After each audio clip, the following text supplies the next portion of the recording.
এই মুহূর্তে ভাইয়া যে ভিডিওটা বানাতে যাচ্ছি এটা তোমাদের জন্য খুবই গুরুত্বপূর্ণ একটা ভিডিও। যারা মেডিকেল অ্যাডমিশন এক্সপিরিয়েন্স আসো তাদের সবাইকে আমি বলবো ভিডিওটা শুরু থেকে শেষ পর্যন্ত ভালো করে শুনো, এটা তোমাদের কাজে দিবে। মেডিকেল ভর্তি প্রস্তুতির সময় প্রায় সময় ভর্তি প্রস্তুতি ইচ্ছুক যারা তারা এই ভুলগুলো করে থাকে। আমি চাই তোমরা যাতে এই ভুলগুলো না করো। সো চলো শুরু করা যায়। প্রথমেই বেশি জায়গায় ক্লাস করে সময় নষ্ট করা। প্রথমে এনথুসিয়াস্টিক পোলাপাইনরা কী করে, অমুক কোচিং সেন্টারে বায়োলজি প্রথম পত্র ভালো পড়ায়, অমুক কোচিং সেন্টারে তোমার হচ্ছে যে ওরা কেমিস্ট্রি ফিজিক্স ভালো পড়ায়, অমুক কোচিং সেন্টারে বই দাগাই দেয় ভালো, অমুক কোচিং সেন্টারে এক্সাম সিস্টেম ভালো। এই করতে করতে 2-3 কোচিং সেন্টারে ভর্তি হয়ে গেছো, বাহ ভালো কাজ করছো।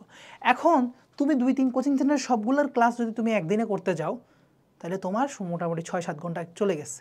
তোমার পড়াশোনা সেলফ স্টাডি 0। তাহলে তোমার চান্স হবে?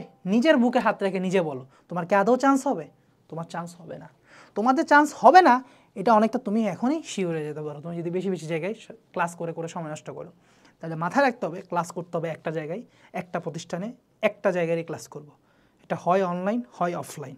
এমনও হতে পারে কোনো কারণে আজকে অফলাইন ক্লাসটা মিস দিছি, এটা আমি অনলাইনে আরেকটা জায়গায় যেখানে ভর্তি আছি সেইখান থেকে অনলাইন ক্লাসটা দেখে নিই। অর্থাৎ আমরা এক জায়গা থেকে ক্লাসটা করলেই মোর দ্যান এনাফ। যেখানেই করি না কেন একটার বেশি প্রতিষ্ঠানের ক্লাস করার কোনো দরকার নাই। আই রিপিট, তুমি অ্যাডমিশন ক্যান্ডিডেট, তুমি টিচার না যে আচ্ছা এই টিচার এইটা ভালো বলছে, এই টিচার এটা ভালো বলছে। ওটা টিচারের দায়িত্ব। ওটা 3-4টা টিচারের পড়া একসাথে দেখে হয়তো সে কম্বাইন করে সে নিজে একটা লেকচার নোট তৈরি করবে। একটা ভালো টিচার হইতে গেলে অনেক পরিশ্রম লাগে। তুমি টিচার না ভাইয়া, তোমাকে হইতে হবে অ্যাডমিশন ক্যান্ডিডেট। তুমি জাস্ট যে তোমাকে যেরকম বুঝাইছে, মোটামুটি বুঝাইছে, খারাপ বুঝাইছে, যেমনই বুঝাক না কেন, তুমি একটা প্রতিষ্ঠানে ক্লাস করে তোমাকে নিজের বইয়ের পড়াটার মধ্যে ঢুকে যেতে হবে। তোমাকে ও বুঝাই দিছে এতটুকু পড়তে হবে, এটা পড়তে হবে, তো মোর দেন এনাফ। তুমি এখন নিজে এসব পড়তে থাকো বাসায়। এটা হলো মূল ঘটনা। সো বেশি টাইম ওয়েস্ট করা যাবে না। আবার অনলাইনেও তোমার অনেকে আছে অনেক ঘন্টা ধরে ক্লাস নেই, সো এগুলো করা যাবে না। তোমার হচ্ছে যে যতটুকু কম সময়ের মধ্যে শেষ করা যায় ওই রকম ক্লাসগুলো, যেমন তুমি একটি ইউটিউবে সার্চ দিয়ে দেখলে একটা ক্লাস আছে 4 ঘন্টা আর একটা ক্লাস আছে 2 ঘন্টায় শেষ করাইছে। তুমি ভিউ দেখলা এবং কমেন্টকে গিয়ে দেখলা সেটুসে আচ্ছা ভালো করাইছে, এই ক্লাসটা সবাই বলতেছে ভালো, জিস্টের মধ্যে ভালো করাইছে, তাহলে এই ক্লাসটা করো। তোমার 4 ঘন্টা ক্লাস করার দরকার নেই। হ্যাঁ, এবং একাডেমিক ক্লাস ভুলেও দেখবে না, ওয়ান শট ক্লাসগুলো ভুলেও দেখবে না। মানে ভুলেও ওয়ান শট ক্লাস দেখার দরকার নেই, কারণ এগুলো এইচএসসি বেসড বাবা। এইচএসসির সাথে অ্যাডমিশনের অনেক পার্থক্য আছে। অবশ্যই তুমি যদি ইউটিউব থেকে বা ফ্রি ক্লাসগুলোও দেখো, সেই ক্ষেত্রে তোমাকে অ্যাডমিশন ক্লাস দেখতে হবে। মাস্ট অ্যাডমিশন বা প্রি অ্যাডমিশন এই জাতীয় ক্লাসগুলো দেখতে হবে। আমি তোমাদেরকে রিকোয়েস্ট করে বলতেছি, কারণ এটা অনেকেই ভুল এই ধরনের করে থাকে। ওয়ান শট দেখছি একটু কম লাগতেছে বা এখানে মনে হয় সব ডিটেলস পড়েছে, এখানে পড়েছে না, এটা একাডেমিক টাইম না, এটা অ্যাডমিশন টাইম। তুমি শর্ট সিলেবাসের বাইরের সিলেবাসের পড়াগুলো, মানে শর্টের বাইরের চ্যাপ্টারগুলোর ক্ষেত্রে তুমি অ্যাডমিশন ক্লাসে দেখবা, নট ওয়ান শট বা এইচএসসি বেসড কোনো ক্লাস দেখা যাবে না না না ঠিক আছে।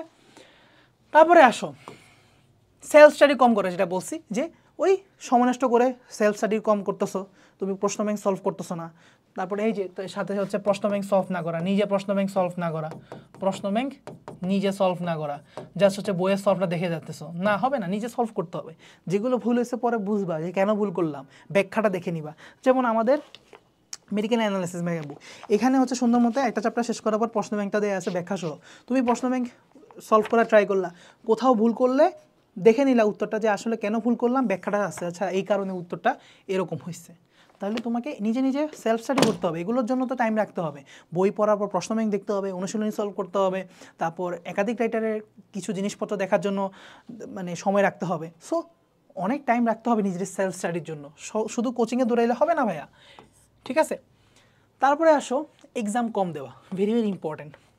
এটা one of the most biggest mistake medical admission candidate can do. So তোমার অনেকেরই এক্সাম ভীতি আছে যে পরীক্ষা দিলে পরীক্ষার নাম্বারটা চলে যায় কি বাপের কাছে, মার কাছে। সো এই জন্য আমি এক্সাম দিব না বাবা, এক্সাম দিলে ইয়া হয়। বাবা পারলে নাম্বারটা ভুল লিখে দিয়ে আসিস, বাপ মার নাম্বার পারলে ভুল লিখে দিয়ে আসিস। আমি তোকে বাজে একটা পরামর্শ দিতেছি তোমাদেরকে, বাট স্টিল পরীক্ষা দাও বাপ, ভালো হোক খারাপ হোক তোমার পরীক্ষাটা দেওয়া জরুরি। বিশেষ করে অফলাইনে, কারণ তোমার এক্সাম ভীতি দূর করা ইজ দ্য মেইন থিম।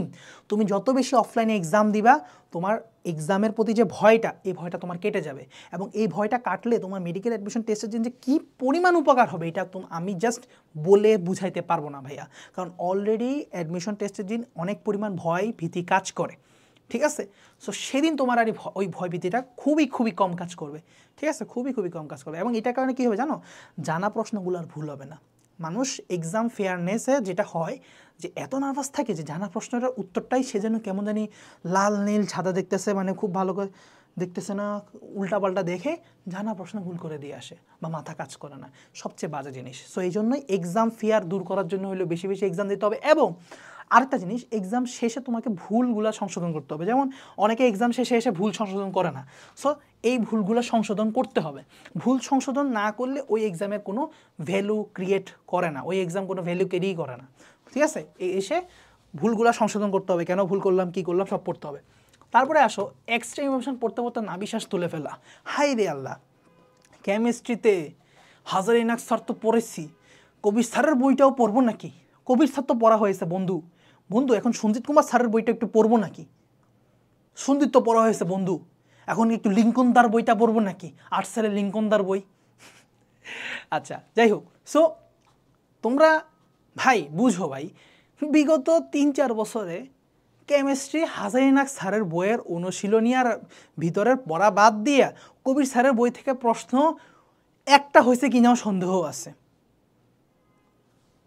ফিজিক্সের ক্ষেত্রে সেম কথা, ইশাক স্যারের বই বাদ দিয়ে তপন স্যার বা অন্য প্রামাণিক বা যে অন্য যেসব রাইটারের বই আছে ওখান থেকে একটা প্রশ্ন হয়েছে কিনা বের করে দেখাও আমারে। হ্যাঁ কমন পাবা, কিন্তু সেটা আবার ইশাক স্যারের বইও আছে, তাহলে তো ইশাক স্যারের বইয়ের বাইরে যায় নাই। বুঝছো জিনিসটা? হ্যাঁ বায়োলজিতে জিনিসটা হয়েছে। সো বায়োলজি একটু পড়ো, তাও একটা রাইটারের বই নিয়ে থাকো। এই তুমি যদি 7-8টা পড়া শুরু করো তাহলে মেইন রাইটারে যে পড়াটা আছে সেটাও ভুলা শুরু করবা। ফরজ রাইখা যদি তুমি সুন্নত ওয়াজিব নিয়ে পাগল হয়ে যাও তাহলে তোমার তো ফরজ আদায় করা হবে না। সো বুঝতে হবে হোয়াট ইজ ইউর ফরজ। ফরজ হচ্ছে মূল বইগুলা 100% কমপ্লিট রাখা, পরে তুমি পারলে সুন্নত ওয়াজিব পালন করো, না পারলে নাই, জাহান্নামে তো আর যাচ্ছ না, ব্যাপারটা এইরকমই, ঠিক আছে? সো আমাদের সবাইকে ফরজ পালন করতে হবে অত্যাবশ্যকীয়, এরপর যদি সম্ভব হয় অবশ্যই করো, এখানে মানা নাই, কিন্তু আগে মূল বই শেষ করতে হবে, আগে মূল বই 100% কমপ্লিট করতে হবে। তারপরে আসো কোশ্চেন অ্যানালাইসিস এরিয়া মার্কিং করে না পড়া, অথবা দাগানো লাইনকে আলাদা ইমফেসিস দিয়ে না পড়া। ভাই দেখো আমরা যারা কোচিং সেন্টার থেকে দাগাই দিই তোমাদেরকে বই, বিশেষ করে আমাদের এই যে ক্র্যাশ কোর্স এবং অল ইন ওয়ান প্রোগ্রামের জন্য আমি নিজে এবারে হচ্ছে যে একদম এক্সক্লুসিভভাবে দাগানো বই রেডি করছি, একদম নতুন এডিশনের বইগুলো একদম দাগায় দাগায় রেডি করছি, এগুলো তোমাদেরকে কোর্সের মধ্যে দিয়ে দেওয়া হবে। সো এই যে আমরা যে দিয়ে দিচ্ছি তোমাদেরকে, কেন দিচ্ছি? কারণ এই লাইনগুলো থেকেই বিগত বছরগুলোতে প্রশ্ন আসছে, এবং এই লাইনগুলো থেকে আগামী বছরগুলোতেও প্রশ্ন আসার সম্ভাবনা আছে। যেই ছক থেকে বা যেই প্যারা থেকে মেডিকেল ভর্তি পরীক্ষা বিগত 10 বছর প্রশ্ন আসছে, আশা করা যায় ইনশাল্লাহ আরও নেক্সট 10 ইয়ার্সে প্রশ্ন এইখান থেকেই হবে। ব্যাপারটা বুঝো। তাহলে আমি কেন ওই প্যারা ওই ছকগুলোকে আলাদা ইম্পর্টেন্স দিয়ে পড়বো না? আমি বলতেছি না শুধুমাত্র সেগুলোই পড়তে হবে, এই বাদে সব বাদ না, পড়বা, ওইগুলোকে তোমাকে আলাদা ইমফেসিস দিয়ে 100% ফোকাস দিয়ে ঠাটা মুখস্থ লেভেলে নিয়ে এগুলো মনে রাখতে হবে। অন্যগুলো একটু কম ইম্পর্টেন্স দিয়ে পড়লেও চলবে, কারণ আমাদের ব্রেন একটা নির্দিষ্ট অ্যামাউন্টের তথ্যই অনেক বেশি মনে রাখতে পারে। সব যদি সমান গুরুত্ব সহকারে দাও, কিছু রাখবে কিছু ফালাই দিবে। এখন ব্রেন তো জানে না কোনটা ইম্পর্টেন্ট আর কোনটা আনইম্পর্টেন্ট, তাহলে তুমি ব্রেনকে বুঝাই দাও এগুলো ইম্পর্টেন্ট, এগুলোর আগে রাখ, এগুলোকে আগে জায়গা মতো রাখতে হবে, এরপর জায়গা থাকলে অন্যগুলো ছড়াই ছিটাই রাখলাম ব্রেনের স্পেসের মধ্যে। ব্যাপারটা বুঝলা? সো এইটা হলো ঘটনা। তারপরে নিজে বই দাগাইয়ে পড়ার পাকনামি, ওরে আল্লাহ কত ধরনের পাকনা যে আছে, এরকম একটা পাকনা আমি নিজেই ছিলাম। হ্যাঁ ভর্তি পরীক্ষার শুরুর দিকে আমার কাছে মনে হয় না যে কোচিং সেন্টার থেকে কী জন্য বই দাগাই দেয়, বই দাগাই দেওয়া কি আসলে জরুরি? হ্যাঁ এটা আবার কী ধরনের ট্রেন্ড, আমি তখন নতুন নতুন কিছু বুঝতাম না। সো ইভেন আমার একটা সত্যি কথা তোমাদের সাথে বলি, আমি মেডিকেল ভর্তি পরীক্ষার জন্য কিন্তু শুরুর দিকে একদম কোচিংও করি নাই। হ্যাঁ আমি শেষ দিকে এসে কিছু মানে weekly model test, final model test এভাবে এগুলো দিয়ে শুরু করছি আমি পরবর্তীতে। সো আমার ফার্স্ট টার্গেট ছিল ইঞ্জিনিয়ারিং, পরে আমি তার সুইচ করছি, আসলে ওই গল্প না হয় এক সময় বলা যাবে। তো যাই হোক, মানে এই হলো ঘটনা আর কি, যে মানে তখন আমার কাছে মনে হচ্ছে আমি নিজেই জায়গায় জায়গায় পড়বো, এইচএসসিতে পড়ছি, একই বই তো থেকে তো অ্যাডমিশন আসবে। বাট পরবর্তীতে আমি যখন দেখছি যে না, একটু কাজে লাগে, ইট ওয়ার্কস, কোচিং সেন্টার থেকে দাগানো বই নিয়ে ওই অনুযায়ী পড়ে গেছি, ওই লাইনগুলোকে ইম্পর্টেন্স দিয়ে পড়ে গেছি, বাকিগুলো আমি নর্মালভাবে পড়ে গেছি। আমার রেজাল্ট আগে যদি আমি 20-এ পাইতাম 15, এখন 20-এ 17 থেকে 18 পাই, অর্থাৎ ইমপ্রুভমেন্ট কিন্তু অনেক হয়, বুঝছো? তুমি যত ভালোই হও না কেন, you can always be better. আমি হয়তো এমনিই দাগানো লাইন ছাড়াই চান্স পাইতাম, মানে ব্যাপারটা এরকম যে আমার হয়তো কোচিং সেন্টারের নোটফোট বা এই যে দাগানোগুলো লাগতোও না, ঠিক আছে? But still you can always be better. So আরেকজনের সাহায্য নিয়ে হইলেও তোমাকে বেটার হইতে হবে। সেই জন্য আমরা তোমাদেরকে দাগাই দিচ্ছি, আমাদের বেস্ট এক্সপিরিয়েন্স থেকে আমাদের বেস্ট দাগানো বইগুলো আমাদের কোর্সের সাথে দিয়ে দেওয়া হবে। আমাদের বেস্ট কোর্সের ক্লাসগুলো তো পাচ্ছই, জিস্ট ক্লাস, বেশি ঘন্টার সময় নিয়ে আমাদের ক্লাস হয় না, একটা ক্লাস হাইয়েস্ট 2.5 ঘন্টা থেকে 3 ঘন্টা হাইয়েস্ট হয় নর্মালি। সো তারপরে হচ্ছে সুন্দর মতো তোমার সবগুলো এক্সাম তুমি পেয়ে যাবা একসাথে। তারপরে হচ্ছে তুমি এই যে অল ইন ওয়ানে ভর্তি হইলে তো তুমি হচ্ছে আমাদের এই যে বইগুলোও পেয়ে যাবা, ঠিক আছে? তো কোয়েশ্চেন মেডিকেল অ্যানালাইসিস মেগা বুকগুলো তোমাদেরকে দিয়ে দেওয়া হবে অল ইন ওয়ানে প্রোগ্রামে ভর্তি হইলে, রেকর্ডেড কোর্সের পাশাপাশি লাইভ কোর্সের পাশাপাশি।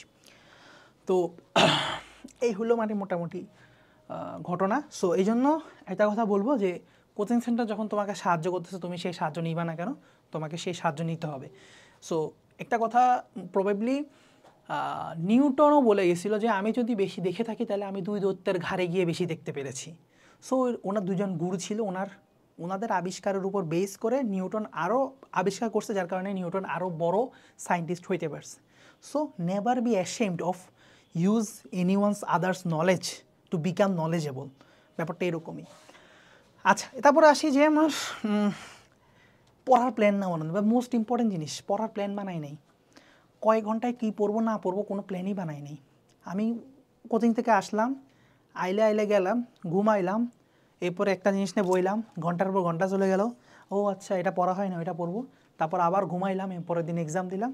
এইভাবে করে কোনো দিন হবে না ভাইয়া, তোমাকে প্ল্যান করতে হবে। আসার পর আমি কয় ঘন্টা ঘুমাবো, ঘুমের পর কয়টা থেকে আমি শুরু করবো পড়া, 5টা থেকে 8টা পর্যন্ত আমি এই চ্যাপ্টার পড়বো, পড়া শেষ হইলে আমি কি করব, তারপরে কি করব, তারপরে আমি কোশ্চেন ব্যাংক পড়বো এতক্ষণ, তারপর আমি কি করব, অনুশীলনী সলভ করবো এতক্ষণ, তারপর আমি কি করব, আবার বইয়ের পড়াটা আবার পারলে রিভাইজ করবো 1 ঘন্টা, তারপরে কি করব, কোনো একটা মডেল টেস্ট দিব বা অনলাইন এক্সাম দিব, তারপরে কী করবো, অর্থাৎ সব কিছু একদম টাইম ওয়াইজ প্ল্যান থাকবে। আজকে ভোরবেলা সকালে ঘুম থেকে উঠেই সর্বপ্রথম একটা পড়ার প্ল্যান বানাবা যে আমি কী করবো প্রতিদিন, ঠিক আছে? একটা ডায়েরি লিখে ফেলো, ডায়েরি নিয়ে ফেলো, মেডিকেল অ্যাডমিশনের জন্য আমি এই ডায়েরিটা বানাইলাম, এই ডায়েরিতে প্রতিদিন আমি ডেইলি টার্গেট লিখবো, ঠিক আছে? এবং মজার একটা বিষয় যে পড়াশোনার সময় অনেকে সামনে ওয়াচ রাখে না, এটা খুবই খারাপ একটা অভ্যাস। ওয়াচ ছাড়া পড়াশোনা খুবই বাজে একটা অভ্যাস, কারণ ঘন্টার পর ঘন্টা সময়ের পর সময় চলে যাবে, তুমি হয়তো টেরও পাবা না। সত্যি কথা, তুমি একটা টার্গেট রাখবে যে আমি 15 মিনিট বা আধা ঘন্টায় কতটুকু পেজ পড়া উচিত, তোমার একটা টার্গেট তো আছে, তাই না? সো তুমি যখন দেখবা যে আচ্ছা পড়া হইতেছে, ঘড়ির দিকে তাকালে আল্লাহ আমি তো স্লো পড়তেছি, আমার না পড়ার ইচ্ছা আসতেছে না, স্লো পড়তেছি না, এইভাবে করলে তো হবে না, একটু জোরে ফাস্ট আগাইতে হবে। আচ্ছা, সো তুমি ঘড়ি দেখে দেখে কিন্তু নিজে পড়ার গতিটা বাড়ায়, এবং তুমি ট্র্যাকে থাকো যে 3 ঘন্টায় যেই পড়াটা হওয়ার কথা না সেটা না হয় গিয়ে হাইস্ট 3.5 ঘন্টায় গড়াবে, কিন্তু এমন তো হবে না 3 ঘন্টা গোনা 5 ঘন্টায়ও শেষ হয় নাই, কারণ ঘড়ি থাকলে এই জিনিসটা তুমি ট্র্যাকে থাকবা যে আমার এত ঘন্টার মধ্যে এইটা শেষ করতে হবে, বুঝছো? সো এই ভুলগুলো করা যাবে না। তারপরে আসো ফোন এডিকশান, চ্যাটিং, ভাই এগুলো তো হারাম ভাই, হারাম। ফোন এডিকশান, চ্যাটিং, ফেসবুকিং, প্রেম, এগুলো তো হারাম ভাই, হারাম। অ্যাডমিশন টাইমে এগুলো থেকে কয়েক কিলোমিটার দূরে থাকতে হবে, কারণ এগুলো সব হচ্ছে time waste, nothing but A time waste. তোমার একটা সেলফ স্টাডির সময় নষ্ট করতেছে, কিচ্ছু না। তোমার যদি অনেক গভীর প্রেমও থাকে কারোর সাথে, তাহলে বলো তুমি যদি আমার সত্যিকার ভালোবেসে থাকো তাহলে 2টা মাস 3টা মাস আমার সাথে কোনো কমিউনিকেশন রাখো না, বা রাখলো রাতের একটা নির্দিষ্ট টাইমে জাস্ট তোমার সাথে আমি হাই হ্যালো, আমার কণ্ঠটা শুনছো, ভালো আছো, খাইছো, শেষ, কণ্ঠ শুনে রেখা দাও, শেষ। চ্যাটিং ফেটিং করে টাইম নষ্ট করার কোনো দরকার নাই, একদম ফিক্স একটা টাইম, যে 10 থেকে 20 মিনিট বা 10 থেকে 15 মিনিট টাইমে আমি আমার প্রেমিকার সাথে না হয় একটু কথা বললাম, বাট ওকে সময় দিতে পারবো না, ওকে আগেই বলে রাখবা আমি তোমাকে সময় দিতে পারবো না। ব্যাচমেট হইলে তো আরও আগে বুঝবে, আর ব্যাচমেট না হইলেও জুনিয়র হইলেও বুঝে। আজকাল আসলে বুঝলে ব্যাচমেটও বুঝে, আর না বুঝলে আসলে ব্যাচমেটও বুঝে না, এই ব্যাপারটা হইলে এমন আর কি, বুঝছো?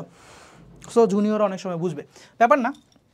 প্রেম ভালোবাসাকে আমি প্রশ্রয় দিচ্ছি না, বাট এটাই বলতেছি যে আজকাল যেহেতু নর্মালাইজ হয়ে গেছে আর কিছু বলার নাই, বাট পড়াশোনা করা অবস্থায় প্রেম ভালোবাসা এগুলোতে একদম না জড়ানো সর্বাধিক উত্তম। যদি সামর্থ্য থাকে বা তোমার ফ্যামিলি যদি বিয়া করে দেয় সেটা আরেক বিষয়, ওইটা হলে তো হইতই ভালো। তারপরে আসো সঠিক এক্সাম হল স্ট্র্যাটেজিগুলো প্র্যাকটিস না করা। এক্সাম হল স্ট্র্যাটেজির উপর আমি একটা ভিডিও বানায় রাখছি, যদি পাবলিশ নাও হয়ে থাকে এখনও, ইনশাল্লাহ সামনে হবে। সো এক্সাম হল স্ট্র্যাটেজির ভিডিওটা তোমরা সবাই একদম মনোযোগ সহকারে দেখবা। সেখানে আমি 3 রান ফর্মুলার মাধ্যমে দেখাই দিছি কীভাবে ভর্তি পরীক্ষায় 100টা MCQ সুন্দরভাবে অ্যান্সার করতে হয়। সেই টেকনিকগুলো এক একটা খুবই খুবই গুরুত্বপূর্ণ, বিশ্বাস করো, সেই ভিডিওটা দেখবা। সো এক্সাম হলে সেই টেকনিকগুলো অবলম্বন করতে হবে।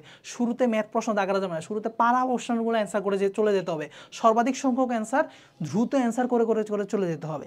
সো এই ধরনের অনেক টেকনিক নিয়ে আমি কথা বলছি, সেই টেকনিকের ভিডিওটা দেখবা। সো এই টেকনিকটা একদম ছোট পরীক্ষা থেকে শুরু করে বড় পরীক্ষা সব ধরনের পরীক্ষা আজকে থেকে প্র্যাকটিস করবা। সো দেখবা ইনশাল্লাহ ভালো একটা রেজাল্ট পাবা। যদি ভিডিওটা পাবলিশ হয়ে থাকে সেটা গিয়ে চ্যানেলে গিয়ে চেক করো, হয়তো তুমি পাবা, ঠিক আছে? আর পাবলিশ না হলে 1-2 দিনের মধ্যে হয়ে যাবে। সো মোটামুটি হচ্ছে এইগুলোই কথাবার্তা। মেডিকেলে চান্স পাইতে হলে এই জাতীয় কোনো ভুল করা যাবে না। These are the mistakes you should avoid for medical admission preparation. ইনশাল্লাহ তাহলে তোমার মেডিকেল একটা চান্স পাওয়ার, সাদা অ্যাপ্রনে তোমাকে দেখার একটা সম্ভাবনা বেড়ে যাবে। আর শেষে এটাই বলবো, আমাদের কোর্সগুলা এবার আরও অনেক বেশি আপগ্রেডেড করা হয়েছে। তোমরা নিঃসন্দেহে ডেমো ক্লাস দেখে আমাদের কোর্সগুলোতে অনেক ইমপ্রেসড হবে, এবং পাশাপাশি দাগানো বই তো থাকতেছে একদম এক্সক্লুসিভ নিউ দাগানো বই, সেগুলোর লোভে হইলেও ঠিক আছে ভর্তি হয়ে যাও, ঠিক আছে? আল্লাহ হাফেজ।